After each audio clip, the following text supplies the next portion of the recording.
शहर के बापोड़िया परिवार द्वारा पितृमोक्षार्थ संगीतमय श्रीमद् भागवत कथा ज्ञान यज्ञ सप्ताह का आयोजन किया गया है, जहां कथा व्यास के आसन पर वृंदावन धाम से पधारे विद्वान कथावाचक कृष्णा भारद्वाज महाराज के श्रीमुख से निरंतर श्रीमद् भागवत कथा की अविरल गंगा प्रवाहित हो रही है।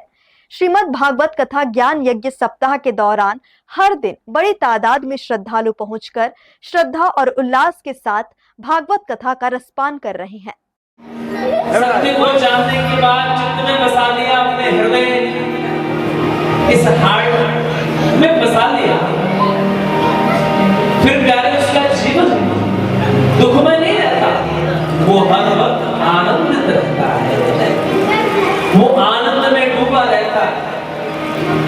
और वो आनंद और कोई नहीं और किसी स्थान पे नहीं, वो आपके हृदय में है। लेकिन हृदय को हम जान नहीं पाते, हम बाह्यंतर दुनिया को देखते हैं लेकिन अंतःकरण को देख नहीं पाते। बापोड़िया परिवार द्वारा पहाड़ मंदिर रोड स्थित एक मैरिज हॉल में 25 अगस्त से लेकर 31 अगस्त तक पितृमोक्षार्थ गया श्राद्धांतर्गत श्रीमद् भागवत ज्ञान कथा यज्ञ का आयोजन किया जा रहा है। मंगलवार को कलश यात्रा के साथ इसकी शुरुआत हो गई है। कलश यात्रा गांधीगंज के राम मंदिर से निकली, जिसमें महिला श्रद्धालुओं ने मंगल गीत गाते हुए पूरे उत्साह के साथ इसमें भाग लिया और भजन कीर्तन ढोल नगाड़ों के साथ आगे बढ़ी। जिसके बाद कथा व्यास के आसन पर वृंदावन धाम से पधारे विद्वान कथावाचक कृष्णा भारद्वाज महाराज के श्रीमुख निरंतर श्रीमद् भागवत कथा की अविरल गंगा प्रवाहित हो रही है। कथा सुनने के लिए शहर सहित आसपास के इलाकों से भी लोग पहुंच रहे हैं। श्रीमद् भागवत कथा को लेकर बापोड़िया परिवार के बीच गजब की श्रद्धा और समर्पण का भाव देखा जा रहा है। प्रेम वो है जो मीरा के जैसे किया जाए, प्रेम वो है जो गोपियों के जैसे किया जाए, जहां प्रेम की बात कुछ अभिलाषा ना हो, इच्छा ना हो, कोई कामना ना हो, वो प्रेम है। उसी सत्य को जानकर जिसने चित्त में यानी प्रेम कर लिया, इसीलिए किसी ने कहा बहुत प्यारा भाव कोई कहा। पूज्य पितरों के आशीर्वाद से भागवत भगवान की कृपा से बापोड़िया परिवार रायगढ़ एवं राजगांगपुर द्वारा श्रीमद् भागवत गीता का आयोजन किया गया है। आज पहला दिन है। आज हमने कलश यात्रा सुबह गांधीगंज राम मंदिर से प्रारंभ की थी। अभी महात्मा गुरुजी का प्रवचन का आज पहला दिन है। गुरुजी कृष्णा भारद्वाज जी वृंदावन से आए हुए हैं।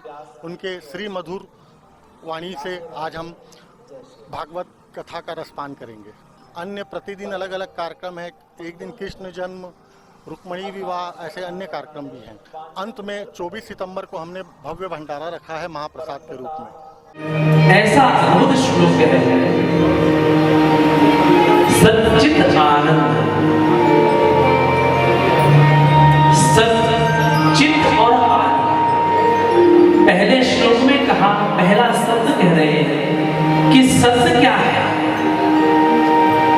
क्या आप सत्य हो, मैं सत्य हूं, या इस जगत सत्य है?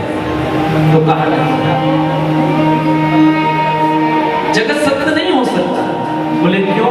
क्योंकि कोई भी निरंतर यहाँ पे चलने वाला नहीं है। श्रीमद् भागवत कथा के दौरान हर दिन अलग अलग प्रसंगों पर आधारित झांकियां भी तैयार की जा रही है। गीत संगीत के साथ जिनका प्रदर्शन भक्तों के बीच किया जाता है। भजनों की धुन पर कथा सुनने आए भक्तगण भी झूमने लगते हैं, जिसकी वजह से कथा स्थल पर उत्सव का वातावरण बन जाता है। आयोजक परिवार द्वारा बड़ी खूबसूरती के साथ पंडाल सजाया गया है। हर्ष न्यूज के लिए प्रमोद यादव की रिपोर्ट।